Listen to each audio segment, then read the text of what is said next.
तो आप सभी का स्टडी कॉपीज पे स्वागत है। यहाँ हम बात करेंगे मुगल वंश बाबर की। और जैसा कि आप लोगों को पता है कि लोदी वंश का अंतिम शासक था इब्राहिम लोदी। इब्राहिम लोदी को मार करके ही गद्दी पर बैठता है बाबर। कब? 1526 में, पानीपत के प्रथम युद्ध में। तो मुगल वंश जो बाबर होता है ना, वो कैसे गद्दी पर बैठता है, ये सारी हम कहानी करेंगे यहाँ पर। टेंशन बिल्कुल मत लीजिए। और आपकी जो भी एग्ज़ाम लगे, चाहे यूपी पीसीएस का आरओ हो, अभी फॉर्म आया ना, लेकिन अक्टूबर में आ जाएगा। और एपीएस तो आपका आ ही गया है, जल्दी से फॉर्म फिल कर दीजिए। एससी आरओ है, तो सबके लिए भैया डिटेल में जब पढ़ेंगे ना तभी सिलेक्शन होगा। ऐसे तो सिलेक्शन असंभव है, क्योंकि जो है कंपटीशन बढ़ चुका है। चलिए बात करते हैं। तो मुगल शासक वास्तव में तुर्कों के चगताई नामक शाखा से थे। जो मुगल शासक थे वो तुर्कों की चगताई नामक शाखा से थे। इस शाखा का नाम प्रसिद्ध मंगोल नेता चंगेज खां के द्वितीय पुत्र के नाम पर पड़ा था। जो चगताई नामक नाम है ना, ये तुर्कों के जो चंगेज खां नेता थे उनके दूसरे पुत्र थे, उनके नाम पर ये पड़ा था। जिसके अधिकार में मध्य एशिया में तुर्कों की देश तुर्किस्तान थे। बाबर का पूरा नाम जहीरुद्दीन मोहम्मद बाबर था। इसका जन्म 14 फरवरी 1483 ईस्वी को फरगना में उमर शेख मिर्जा और कुतुगलुक निगार खानम के घर हुआ था। इनके पिताजी जो थे उस उमर शेख मिर्जा थे, इनकी माता थी कुतुलुक निगार खानम, और इनका जन्म हुआ था फरगना में 1483 में। इतना याद रखो बस।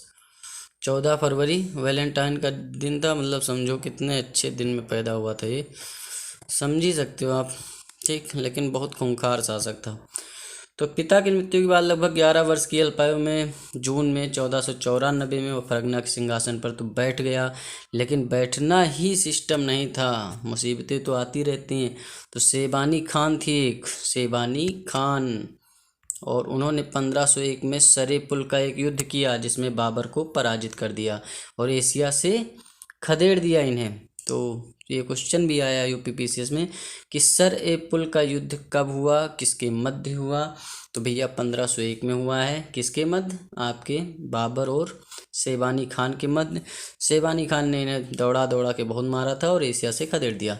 इस युद्ध में उज़्बेकों की युद्ध नीति तुलुगमा पद्धति का प्रयोग शेबानी खान ने बाबर के विरुद्ध किया था। मतलब बाबर को हराने के लिए शेबानी खान ने उज़्बेकों की एक नीति थी, युद्ध नीति, जिसका नाम था तुलुगमा। जैसे कि अभिमन्यु ने चक्रव्यूह तोड़ा था, चक्रव्यूह भी एक युद्ध नीति थी। तो उसी तरह तुलुगमा नीति थी, जो कि उज़्बेकों की, अफ़गानिस्तान के उज़्बेक होते थे, उनकी थी। तो उसको जो है इन्होंने प्रयोग किया था बाबर को हराने के लिए। इतना आप समझिए बस, ज़्यादा डिटेल में मत जाइए, हाँ याद कर लीजिए। 1504 ईस्वी में काबुल विजय की किसने? भैया बाबर ने। 1504 ईस्वी में काबुल विजय की।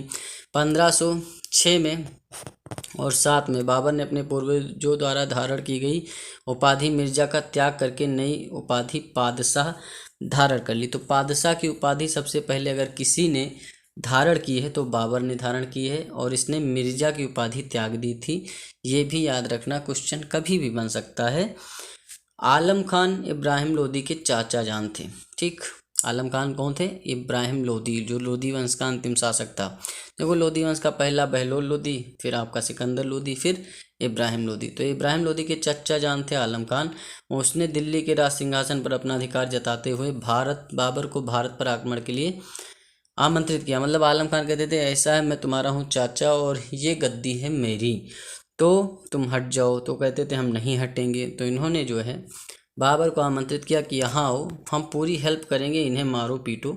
और राणा सांगा का भी बहुत बड़ा हाथ था इन्हें आमंत्रित करने में। तो 1524 ईस्वी में बाबर के चौथी बार आहार अभियान के दौरान दिल्ली के सुल्तान इब्राहिम लोदी तथा पंजाब के गवर्नर दौलत खान के मध्य कटु संबंध हो गए। क्या हो गए? कटु संबंध हो गए थे।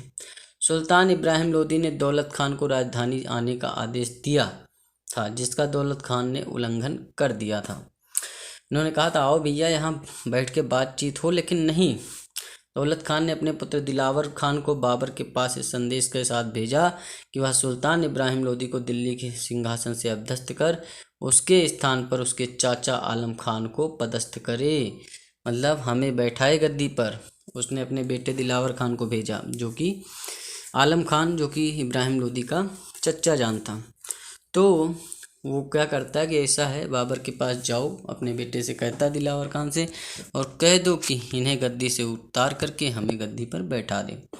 बाबर के लिए स्वर्णिम अवसर था। बाबर तो चाहता ही था क्योंकि भारत पर आक्रमण कर चुका था, लेकिन मामला ये था कि वो जीत नहीं रहा था। तो क्योंकि उसे मेवाड़ के राजा राणा सांगा का भी निमंत्रण प्राप्त हो चुका था, राणा सांगा ने भी कहा था आओ आओ हम हेल्प करेंगे, लेकिन राणा सांगा बाद में हेल्प नहीं करते हैं, आप इतना समझिए। अतः बाबर को यह विश्वास हो गया कि भारत विजय का अवसर आ गया, अब तो हम भारत विजय कर ही लेंगे, वो समझ गया था। तो पानीपत का प्रथम युद्ध 21 अप्रैल 1526 को होता भैया, तगड़े वाला युद्ध बाबर तथा इब्राहिम लोदी के मध्य हुआ। इब्राहिम लोदी लोदी वंश का अंतिम शासक था। बाबर के पास विशिष्ट सुविधाएं थी, उसके तोपखानों ने इस युद्ध में आश्चर्यजनक कार्य किया। मतलब इब्राहिम लोदी की सेना की संख्या तो अधिक थी, बहुत अधिक थी, लेकिन वो पराजित हो गया और इब्राहिम लोदी रण क्षेत्र में मारा गया। फलस्वरूप दिल्ली और आगरा पर बाबर का अधिकार घोषित हो गया और 27 अप्रैल 1526 को बाबर ने अपने आप को बादशाह घोषित कर भारत में मुगल साम्राज्य की नींव डाली। तो भारत में मुगल साम्राज्य की नींव किसने डाली? भैया बाबर ने डाली, क्योंकि वह पहला मुगल शासक था। और 21 अप्रैल को पानीपत का युद्ध शुरू हुआ, 27 को उसने अपना राज्याभिषेक कर लिया। सिंपल सी बात है बस। बाबर ने तुलगमा युद्ध नीति का प्रयोग किया था, ठीक, जो कि शेबानी खान ने किया था इन्हें हराने के लिए।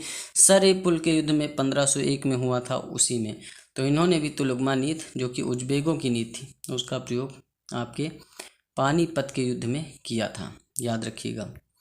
आगे बढ़ते हैं। इस युद्ध में बाबर की सफलता का सबसे प्रमुख कारण था विशाल तोपखाने। सबसे पहले युद्ध में तोपखाने का प्रयोग किसने किया? बाबर ने किया, जिसका नेतृत्व उस्ताद अली कुली नामक व्यक्ति कर रहा था। ठीक, इसके जो है तोपची का नाम क्या था? उस्ताद अली कुली। और बंदूकचियों का नेतृत्व मुस्तफ़ा कर रहा था, जो बंदूक लेके मार रहे थे गोली, उसका जो सिस्टम देख रहा था वो मुस्तफ़ा देख रहा था। बाबर की उदारता के कारण लोगों ने उसे कलंदर की उपाधि प्रदान की। तो कलंदर की उपाधि किसे प्राप्त है? तो भैया बाबर को प्राप्त है। वर्तमान में भारत में सर्वप्रथम पानीपत की पहली लड़ाई में तोपों का प्रयोग किया गया। मैंने बताया ना, तोपों का प्रयोग सबसे पहले आपके पानीपत की पहली लड़ाई में हुआ। ठीक, और जो कि तोपची का नेतृत्व कौन कर रहे थे? उस्ताद अली कुली। बंदूकचियों का उस्ताद मुस्तफ़ा कर रहे थे। बाबर ने फिर किया खानवा का युद्ध। आइए देखते हैं भैया खानवा। अब राणा सांगा ने इन्हें युद्ध के लिए बुलाया, लेकिन इनकी हेल्प नहीं की, इन्हें अपनी सेना नहीं दी, कुछ नहीं दिया। और क्योंकि ये जानते थे कि गद्दी पर ये खुद बैठेगा तो आलम खान को बैठाएगा, तो इन्होंने कुछ नहीं किया। लड़ो मरो पिटो, लेकिन भाई तुमने वादा किया था, वादा निभाया नहीं, तो बाबर को आ गया गुस्सा। तो बाबर ने खानवा के युद्ध में जिहाद की घोषणा की। और खानवा का युद्ध जो हुआ था भैया 16 मार्च 1527 को हुआ था। इसमें बाबर और राणा सांगा के बीच युद्ध हुआ, क्योंकि राणा सांगा ने क्या किया था भैया? निमंत्रण दिया था किसको? बाबर को, कि आइए आप और हम आपका पूरा साथ देंगे इस लड़ाई में, इब्राहिम लोदी को मारिए पीटिए, जो करना है करिए, कोई दिक्कत की बात नहीं। लेकिन जब ये आता है तो ये इसका साथ नहीं देते हैं, तो हो जाती है राणा सांगा कर देते हैं बेवफाई। किसके साथ? बाबर के साथ। अब जब बेवफाई हो जाती है बाबर के साथ तो भैया बुरा तो लगेगा ही से। तो ये कहता है अब मैं युद्ध करूंगा। तो 16 मार्च 1527 को होता है खानवा का युद्ध, और इसमें राणा सांगा बहुत बुरी तरह पराजित होता है। जिहाद का नारा सर्वप्रथम इसी युद्ध में बाबर ने दिया था, क्योंकि बाबर को पता था कि इस युद्ध को जीतना इतना आसान है नहीं, क्योंकि जो है अब की बार लड़ाई है राजपूतों से, वो भी राजस्थान के। तो समझिए बात को। तो इसी युद्ध में राणा सांगा पराजित हुआ। इसी युद्ध में विजयश्री मिलने के उपरांत बाबर ने गाजी की उपाधि धारण कर ली। बाबर ने किसकी उपाधि धारण की? गाजी की। इसी युद्ध में, खानवा के युद्ध में ही गाजी की उपाधि मिली थी। समझिए बात को। कलंदर की उपाधि जो है आपके पानीपत की लड़ाई के बाद मिली, लेकिन गाजी की उपाधि मतलब काफिरों को मारने वाला, तो वो उपाधि इसे मिले किसके बाद? खानवा के युद्ध के बाद। इससे पहले गाजी की उपाधि किसे मिली थी? आप लोग कमेंट सेक्शन में बताइए। अगर मेरे पहले वीडियो आप लोगों ने नहीं देखे ना, तो जा करके देखिए, हिस्ट्री के वीडियो पड़े हुए हैं, सिंगल पोर्शन में भी, और घटना चक्र तो सीरीज चली रही है। ठीक, तो चलिए आगे बढ़ते हैं। 1528 ईस्वी में बाबर ने चंदेरी के किले पर अधिकार कर लिया। अब 1528 का युद्ध जो हुआ था वो चंदेरी का युद्ध हुआ था। तो पूछते हैं भैया चंदेरी का युद्ध कब हुआ, तो 1528, इस तरह याद रखिए। पानीपत 1526, 1527 खानवा, 1528 चंदेरी।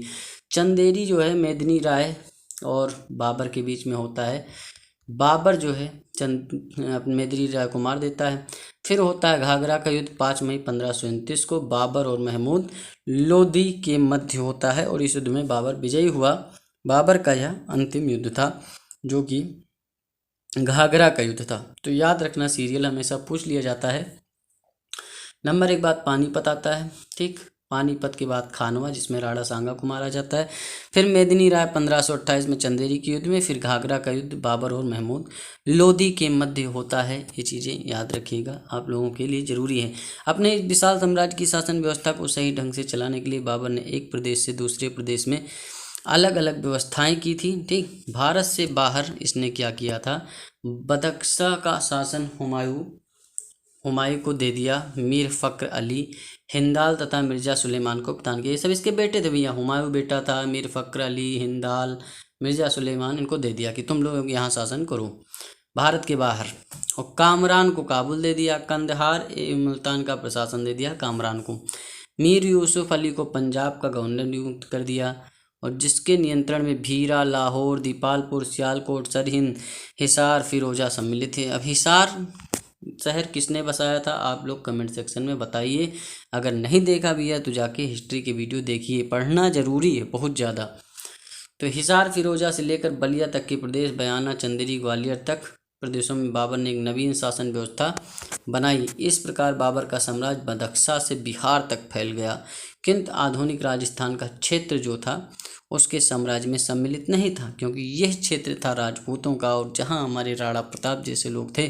तो यह क्षेत्र उस समय विभिन्न राजपूत शासकों का था और यहाँ पर कब्जा इनका नहीं हो पाया। सिस्टम समझिए। मुगल साम्राज्य की आधारशिला रखने वाले जहीरुद्दीन मोहम्मद बाबर ने अपने जीवन संबंधी घटनाओं को एक ग्रंथ में लिखा है। तो बाबरनामा किसने लिखी है, तुझके बाबरी जिसे कहते हैं, तो भैया उसने खुद लिखी है, याद रखिएगा। बाबरनामा जो है वो बाबर ने ही लिखी है, तुझके बाबरी भी कहा जाता है। बाबर की आत्मकथा है जिसमें 2 हिंदू राजाओं का उल्लेख भी है इसमें। कौन कौन से, उनमें एक विजयनगर के हैं, दूसरे मेवाड़ के हैं। और ये तुर्की भाषा में बाबर द्वारा लिखित है। किस में लिखी, ये पूछ लिया जाता है कि बाबरनामा किस भाषा में लिखा गया, तो तुर्क था भैया, चगताई तुर्क था, तो तुर्की भाषा में लिखी गई थी। यह ग्रंथ संसार की श्रेष्ठतम आत्मकथाओं में स्थान रखता है। अकबर ने अब्दुल रहीम खान खाना द्वारा बाबर का फारसी भाषा में रूपांतरण भी करवाया। तो याद रखिएगा, फारसी भाषा में इनका अनुवाद किया आपके अब्दुल रहीम खान खाना ने। इसके अतिरिक्त बाबर द्वारा पद्म रचनाओं का संकलन किया गया, दीवान में किया गया, ठीक। जो तुर्की पद में श्रेष्ठ रखता है, पद में मतलब बाबर द्वारा पद्म रचनाओं का संकलन दीवान नाम के ग्रंथ में था, जो तुर्की पद में श्रेष्ठ स्थान रखता है। पद्य, तुर्की पद्य में, पद्म नहीं, तुर्की पद्य में श्रेष्ठ स्थान रखता है। पद्य में उसने एक नवीन शैली मुबैयान शैली जो है इसने चालू की थी, जो मुस्लिम कानून की एक पुस्तक है। ये भी क्वेश्चन आ जाता है, मुबैयान, याद रखना भैया, जरूरी लिख लो, नोट एक जो है रफ पेन लेकर बैठा करो या फेयर कॉपी ले लो, जैसी भी इच्छा हो, लेकिन जो चीज़ें बढ़िया लगती है ना, जो क्वेश्चन आने की चांस है, जो उसे लिख लीजिए बस। बाबर की एक रचना है रिसाले उसज खत्ते बाबरी थी, जिसकी शैली नवीन मानी गई थी। मुगल बादशाह बाबर ने सेना नायक मीर बाकी ने अयोध्या में बाबरी मस्जिद का निर्माण करवाया था। जो मुगल बादशाह बाबर के एक सेना नायक थे मीर बाकी, जिन्होंने बाबरी मस्जिद का निर्माण करवाया था, जो टूट चुकी है और वहां पर हो रहा है भव्य मंदिर का निर्माण श्री राम भगवान का, और जल्दी ही 2024 में आपको ये भव्य मंदिर देखने को मिलेगा। तो बाबरी मस्जिद का निर्माण किसने करवाया था, मीर बाकी ने, ठीक। इसी के ऊपर टोटल विवाद चल रहा था। चलिए अब क्वेश्चन आंसर करते हैं, ज़्यादा कुछ टाइम वेस्ट करने का मतलब नहीं है। अब हम लोग करेंगे क्वेश्चन आंसर। चलिए सही से, चलिए पहला क्वेश्चन है, बाबर को भारत पर आक्रमण करने के लिए आमंत्रित करने वालों में एक आलम खान था, तो दूसरा कौन था। इब्राहिम लोदी के संबंधी थे। आलम खान कौन था, कहने का मतलब ये था, संबंधी क्या है, चच्चा जान थे, वह दिल्ली के राज सिंहासन के दावेदार थे। सही हो गया। इब्राहिम लोदी के संबंधी थे जिनके दुर्व्यवहार किया गया था, कोई दुर्व्यवहार नहीं किया था, वो कहते थे कि ऐसा हमारा अधिकार है। दिलावर खान, जिसे इब्राहिम लोदी के हाथों क्रूर व्यवहार मिला, के पिता थे। तो क्रूर व्यवहार तो नहीं मिला, हाँ दिलावर खान के पिता थे ये, लेकिन क्रूर व्यवहार नहीं मिला। पंजाब प्रांत के उत्तराधिकारी थे जो अपनी जात में इब्राहिम लोदी, ये भी गलत है, तो पहला ही सही हो जाएगा भाई। आलम खान कौन थे? आलम खान जो थे इनके चाचा थे, और कोई ऐसा कुछ किया नहीं था इन्होंने, बस जो है 1524 ईस्वी में बाबर को भारत पर आक्रमण के लिए आमंत्रित किया था। 1524 बाबर ने चौथी बार भारत अभियान के दौरान दिल्ली के सुल्तान इब्राहिम लोदी और पंजाब के गवर्नर दौलत खान के मध्य कटु संबंध हो गए थे। सिंपल सी बात, आप समझ सकते हैं। मध्यकालीन भारत के मुगल शासक वस्तुतः क्या थे भैया? तो चगताई तुर्क थे, बस लगा दो। ठीक, चंगेज खान के वंशज थे। मुगल शासक वास्तव में तुर्कों की चगताई नामक शाखा के थे। इस शाखा का नाम प्रसिद्ध मंगोल नेता चंगेज खान के द्वितीय पुत्र के नाम पर पड़ा था, ये याद रखिए, जिसके अधिकार में मध्य एशिया तथा तुर्कों का देश तुर्किस्तान था। समझिए, इनमें से किसने बाबर को सरे पुल के? शेबानी खान, 1501 में हुआ था, बस 1501। देखो लोअर में आया हुआ क्वेश्चन है, ऐसे नहीं हम बता रहे हैं कि ऐसे आ गया ऊपर ऊपर से, सब क्वेश्चन आए हुए हैं तो मन लगा पढ़ लो। नहीं भैया हमें नहीं पता है, क्वेश्चन आजकल अंदर से पूछे जाते हैं। तो लुगमा पद्धति का यूज भी सबसे पहले शेबानी खान ने 1501 में सरे पुल के युद्ध में किया था, जिसमें बाबर को इन्होंने हरा करके एशिया से बाहर खदेड़ दिया था। फिर जो 1526 में युद्ध होता है तो ये तुलगमा पद्धति का प्रयोग करते हैं, और आपके 1527 में जो युद्ध करते हैं खानवा का, उसमें ये जिहाद का नारा देते हैं। समझिए बात को। किस मुगल शासक ने भारत में ऑटोमन युद्ध पद्धति शुरुआत किया? ऑटोमन युद्ध पद्धति को समझिए, बाबर ने शुरू किया था। ठीक, इसमें क्या था? तोपखानों का प्रयोग किया था और बंदूकों का प्रयोग किया था, बंदूक का प्रयोग किया था। तोपखाने जो तोपची थे वो उस्ताद अली कुली थे, बंदूकची जो थे मुस्तफ़ा थे। बस समझिए, ऑटोमन मतलब है कि हाँ बढ़िया, मतलब इलेक्ट्रिक सामानों का, या फिर इलेक्ट्रिक कह रहे हैं सॉरी, मतलब जो है एक मशीनरी का प्रयोग चालू किया था। पानीपत का प्रथम युद्ध कितनी बार बताएं हम, कितनी बार? बाबर और इब्राहिम लोदी के बीच। ठीक, ओके आगे बढ़ते हैं।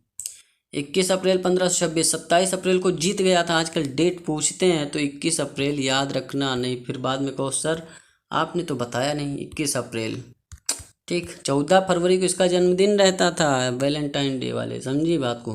पानीपत के युद्ध में बाबर की जीत का मुख्य कारण क्या था भैया? मुख्य कारण जो था कुछ नहीं, तुलगमा नीति। ओके, बस आगे बढ़ते हैं, टेंशन मत लीजिए, जब तक हम जिंदा हैं आपको इसी तरह पढ़ाते रहेंगे और अच्छे से पढ़ाते रहेंगे, आपको जो है पीछे नहीं हटने देंगे, एग्जाम आप निकालेंगे। बाबर के इब्राहिम लोदी पर विजय का कारण क्या था भैया? बाबर की वीरता, तोपखाने, इब्राहिम की दुर्बलता, कुशल सेना नायक था वो, सिंपल सी बात। क्योंकि तोपखाने बहुत लोगों के पास होते हैं, बंदूक आपके पास भी है लेकिन चलाना आप जानते ही नहीं, या चलाने की गट्स नहीं है आपके अंदर, तो कैसे जीतेंगे युद्ध?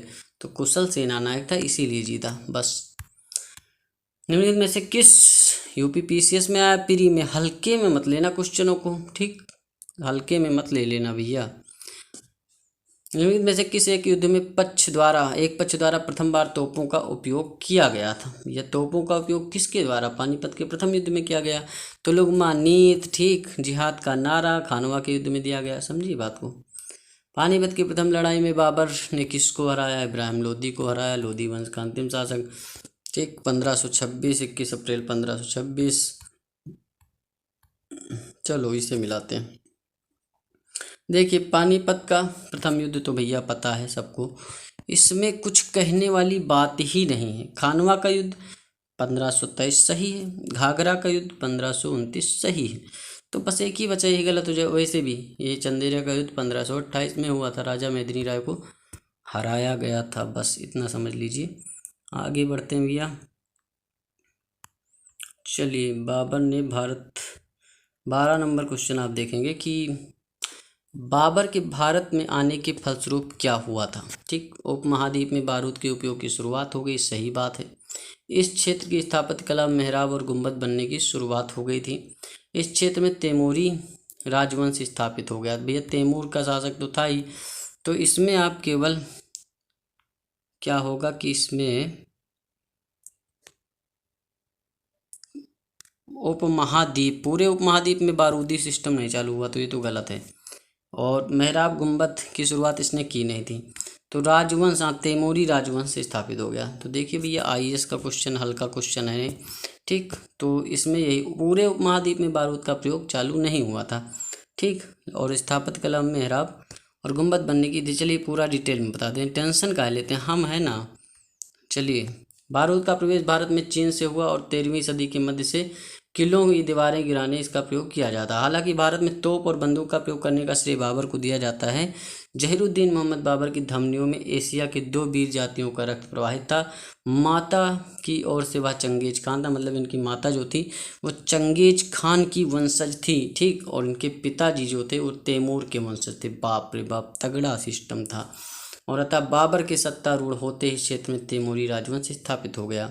तैमूर प्रभुसत्ता के देवी अंश के साथ ही संप्रभु के अविभाज्य सत्ताधिकार में विश्वास करता था। मेहराब और गुंबद बनने की शुरुआत तो भैया कहाँ से हो गई थी, सल्तनत काल से ही हो गई थी। सिस्टम समझिए, मेहराब और गुंबद कब से बनने लगा, सल्तनत काल से। वही आपका जो कुव्वतुल इस्लाम मस्जिद है, ये है वो है, सब सिस्टम चालू हो गया था। बाबर ने भारत में इस्लामी वास्तुकला को स्वयं किसी प्रकार प्रभावित नहीं किया, परंतु बाबर नाम में उसने स्थानीय वास्तुकला में संतुलन, ये सब लिखा हुआ है, आप पढ़ लीजिएगा पूरा। किला एक पूर्णा का निर्माण शेर शाह के द्वारा, सारी चीज़ें पढ़ सकते हैं। जिहाद का नारा खानवा में दिया गया था, खानवा का युद्ध हुआ था ठीक। बाबर और राणा सांगा और बाबर का युद्ध खानवा के युद्ध में हुआ, कोई टेंशन की बात नहीं। मेवाड़ के किस राजा ने 1527 ईस्वी में खानवा, भैया राणा प्रताप नहीं, राणा सांगा, UPPCS मेंस में आया है। खानवा के युद्ध में कौन पराजित हुआ भैया, कौन पराजित हुआ, खानवा के राणा सांगा पराजित हुआ। चलो आगे बढ़ते हैं। भारत के मुगल शासक जहीरुद्दीन मोहम्मद बाबर नाम रखा था। चलो आगे बढ़ते हैं, इसी तरह से बढ़ते रहिए, पढ़ते रहिए। बाबर ने सर्वप्रथम बादशाह की उपाधि कब धारण की थी, तो काबुल में ही धारण की थी बादशाह की उपाधि ठीक। बाबर के साम्राज्य में सम्मिलित क्या थे, तो सम्मिलित थे आपके, देखिए चलते हैं भैया। काबुल का क्षेत्र था, पंजाब का क्षेत्र था, आधुनिक उत्तर प्रदेश का क्षेत्र, राजस्थान नहीं था। मैंने बताया था राजस्थान से ये भी डरता था। वह मुगल सम्राट जिसके जीवन में धैर्य व संकल्प से सफलता की शिक्षा मिलती है, तो जहीरुद्दीन मोहम्मद बाबर। RAS में आया हुआ क्वेश्चन है, याद रखना ठीक। बाबर ने अपने बाबरनामा में किस हिंदू राजा का उल्लेख किया है, तो मेवाड़ के हिंदू राजा का भी उल्लेख किया है और विजयनगर का भी किया है ठीक। मेवाड़ और विजयनगर 2 जगह का किया है, याद रखना, बाद में मत कहना कि देखो इसमें 2 हिंदू राज्यों को उल्लेख करता है ठीक। राणा सांगा मेवाड़ का शासक ने उपस्थित होकर उसकी ओर निष्ठा प्रदर्शित की थी और वह निश्चय किया था कि सम्मानित बादशाह इस ओर से दिल्ली के समीप पहुंच गए तो मैं इस ओर से आगरा पर आक्रमण कर दूंगा ठीक। और दूसरा तुर्की भाषा में बाबर द्वारा लिखित यह ग्रंथ है और इसमें विजयनगर और के सम्राट जो विजयनगर के राजा कृष्णदेव राय का भी उल्लेख मिलता है। तो नीचे दिए गए कथन जिनमें एक कथन ए और दूसरे के कारण कहा जाता है ठीक। बाबर ने बाबरनामा तुर्की में लिखी थी, तुर्की मुगल दरबार की राजभाषा थी, तो लिखी तो तुर्की में थी ठीक। ए सही और आर गलत, मुगल तो राजभाषा जो थी वो तुर्की नहीं थी, कहने का मतलब ये है। मुगल साम्राज्य की आधारशिला रखने वाले जहीरुद्दीन मोहम्मद बाबर ने अपने जीवन संबंधी घटनाओं को एक ग्रंथ में स्वयं लिखा, इसे तुझके बाबरी कहा जाता है और यह किताब तुर्की भाषा में लिखी गई, किंतु तुर्की मुगल दरबार की राजभाषा नहीं थी, अपितु यह गलत है और यह सम्मान फारसी को प्राप्त था ठीक। जो मुगल दरबार की राजभाषा थी वो फारसी थी, याद रखना, मुगल दरबार की राजभाषा फारसी थी, लिखा इसने था तुर्की में। बस सिस्टम समझो, सिस्टम। अब आ गए हम यहाँ पर, कुछ क्वेश्चन बचे हैं, बस ख़त्म हो जाएगा। तुझके बाबरी किस भाषा में लिखा गया, तो भैया तुर्की में लिखा गया। फारसी में अनुवाद किया था अब्दुल रहीम खान खाना ने, मीर बाकी ने बनवाया था जो कि इनके सेना नायक थे। और ये सारे क्वेश्चन आपके करवा दिए गए हैं, 24 थे टोटल ठीक, हमने करवा दिए। हुमायूं और शेर शाह अगला वीडियो होगा और लगातार हम बढ़ते चलेंगे अपने सिस्टम के साथ और आप लोगों का रिवीजन इससे बढ़िया तरीके से हो नहीं सकता है। पूरा वीडियो देखिए और लगातार जो है पढ़ते रहिए अगर आपको सिलेक्शन चाहिए तो। पॉलिटी, इकोनॉमी, आपकी जो भी है पर्यावरण से रिलेटेड जो भी आपकी मतलब घटना चक्र, सब इस पर अपलोड होगा और सारे इंडिविजुअल वीडियो भी आपको देखने को मिलेंगे। तो चैनल को लाइक करिए, सब्सक्राइब करिए और आप लोगों से रिक्वेस्ट है, विनय सब निवेदन है भैया चैनल को सब्सक्राइब कर लीजिए और धन्यवाद, थैंक यू, शुक्रिया।